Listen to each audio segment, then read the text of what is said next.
I have two young kids at home, and my kids love playing with Legos. And every time I'm watching my kids play with Legos, I think about enthalpy. Wait, what? Yep, you heard that right. Every time my kids are playing with Legos, I think about enthalpy. In this video, we'll finally come to understand why enthalpies of formation are so darn useful, as they can be used to calculate the enthalpy of reaction for any process whose enthalpies of formation for the reactants and products we know. We'll understand this metaphor of Legos and enthalpies of formation, and we will practice with calculating enthalpies of reaction from enthalpies of formation. But first, let's talk a little bit about Legos. And I want to understand this idea of why enthalpies of formation are so useful in the context of this pretty simple reaction between methane, CH4, and oxygen, O2. 1 mole of methane combines with 2 moles of O2 to form 1 mole of CO2 and 2 moles of H2O.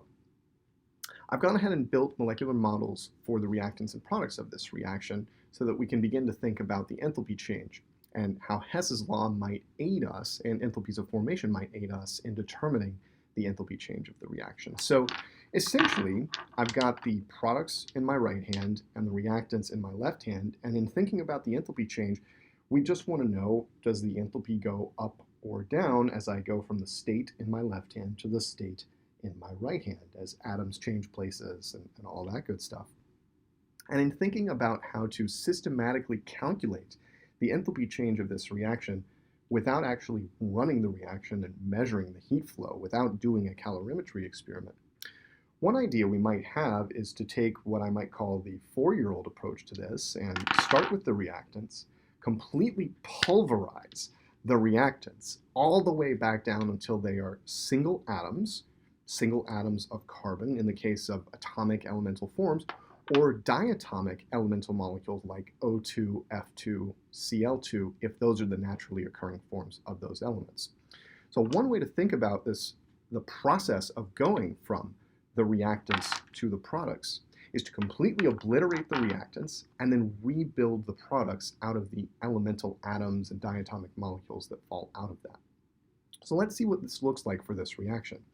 I've got a CH4 molecule and 2 O2 molecules. The 2 O2 molecules are already in their elemental forms. I cannot deconstruct these any more than they already are, so I'm already done messing with those. The CH4 is made of carbon and hydrogen, and if I obliterate this molecule back down to its elemental forms, I'm going to have an atom of carbon, or 1 mole of carbon if we're thinking about the molar scale, and I'm going to have 4 hydrogen atoms, but the elemental form of hydrogen is H2 gas, and so what I'll end up with here are 2 moles, or 2 molecules, if you like, of H2, of dihydrogen or diatomic hydrogen. So after taking my sledgehammer to the reactants and obliterating them back to their elemental forms, what I have left are 1 carbon atom, 2 oxygen molecules, and 2 hydrogen molecules. Now, this is because I didn't add or remove any atoms and I was already dealing with a balanced chemical equation.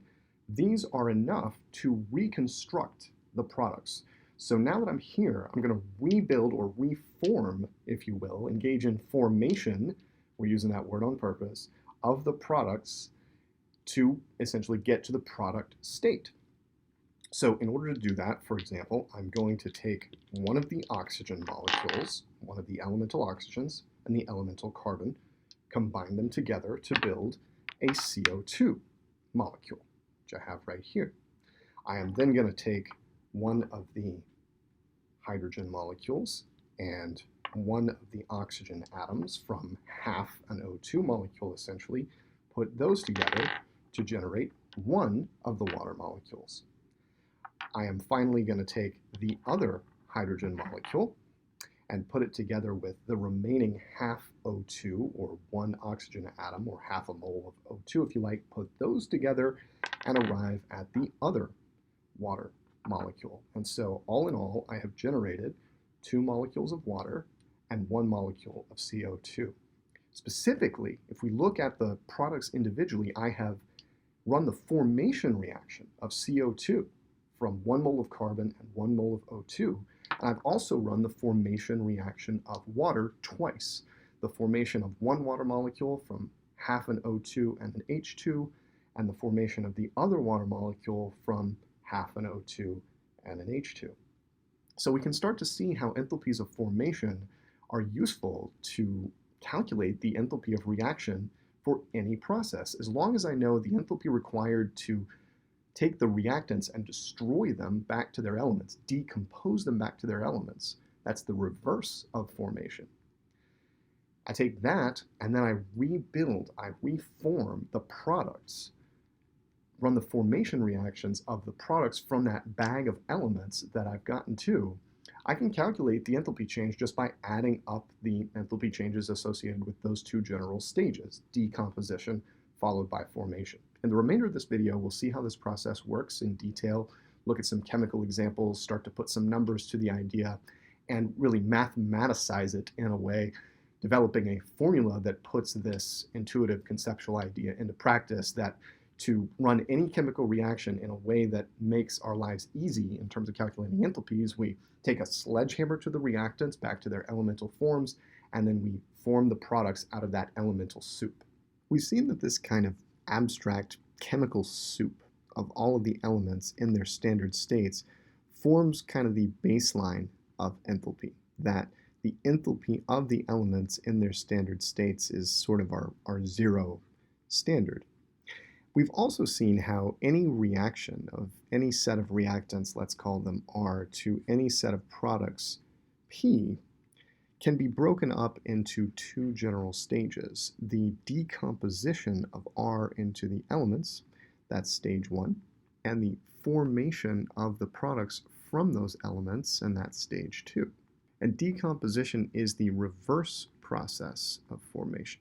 And that's useful to know because if we know a formation enthalpy for one of the reactants, the negative of that, multiplying that by -1, gives us the decomposition enthalpy very easily. Using this idea that we can break any chemical process down into decomposition followed by formation, we can write the enthalpy of reaction, standard enthalpy of reaction for any chemical reaction, as a sum of the enthalpies of formation of all the products, which is the enthalpy change in going from the elements to the products, minus the enthalpies of formation of the reactants, which is the enthalpy required to decompose all of the reactants. And in doing this, we may need to run formation or decomposition processes multiple times if a stoichiometric coefficient tells us we need to decompose more than 1 mole of reactants per mole of reaction events, or we need to form more than 1 mole of products per mole of reaction events. And so in applying this formula, we need to respect the stoichiometry of the reaction, and that's done by multiplying each enthalpy of formation by the corresponding stoichiometric coefficient, or number of moles of that species, if you like, that appears in the balanced chemical equation.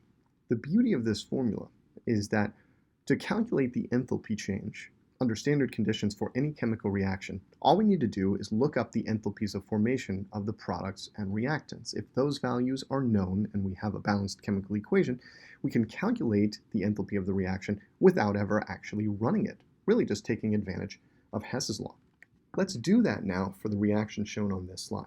The first thing we need to do is to look up the enthalpies of formation for the reactants and products. And in a typical problem, these will be given somewhere, or you'll be told to look these values up. So let's do that for each of these species. And here I'm going to list the enthalpies of formation for each of those species, and we'll deal with the signs when we get to applying that products minus reactants formula here in a second. Now, to calculate the overall enthalpy of reaction, we're thinking about the process, the overall reaction as involving two stages.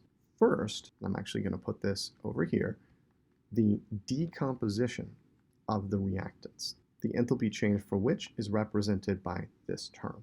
Thanks to the negative sign, we're going to take these enthalpies and simply reverse their signs to calculate this value, making sure to multiply by the corresponding stoichiometric coefficient. So we have 3 moles of NO2 per mole of reaction events. Negative 33.2 kilojoules is the enthalpy of decomposition of NO2. And for water, well, we have just 1 mole of that reacting per mole of reaction events, and now we have positive 285.8 as the contribution to the enthalpy change. There, again, changing the sign because this is the enthalpy of decomposition of water rather than formation. The second stage of the reaction is formation of the products from that elemental soup that we've now generated via the decomposition process. So now we're going to sum over all of the products, the stoichiometric coefficients, times the corresponding enthalpies of formation, now without changing the signs. So for this, we'll have 2 times negative 207.4 kilojoules plus 90.2 kilojoules. Again, taking advantage of the fact that this coefficient here is 1. 1 mole of NO is produced per mole of reaction events. I'll spare you the detailed math here, but I strongly encourage you to calculate this out on your own. And when you do, you'll arrive at a total enthalpy change of negative 138.4 kilojoules. So just to recap here, key to this process is the idea that we can break up any chemical reaction into 2 general stages: decomposition of the reactants and formation of the products from the elemental soup that results from the decomposition. And so as we've color-coded it here, the sum in blue corresponds to formation of the products, the positive contributor to this enthalpy change. The negative sum in red corresponds to decomposition of the reactants. And of course, chronologically, we think about this happening in the opposite direction, quote unquote, or the opposite sense, with decomposition happening first and then formation happening. Although typically the way you'll see this formula written and described as products minus reactants sort of flips the terms. But this gives you an idea of the utility of enthalpies of formation. Now all we have to do is look up enthalpies of formation for our reaction of interest for all the species involved, do the sum, respect the stoichiometry, make sure to pay attention to signs, and we've got the reaction enthalpy. Very simple, very straightforward, and something that, given a database of enthalpies, could very easily be automated.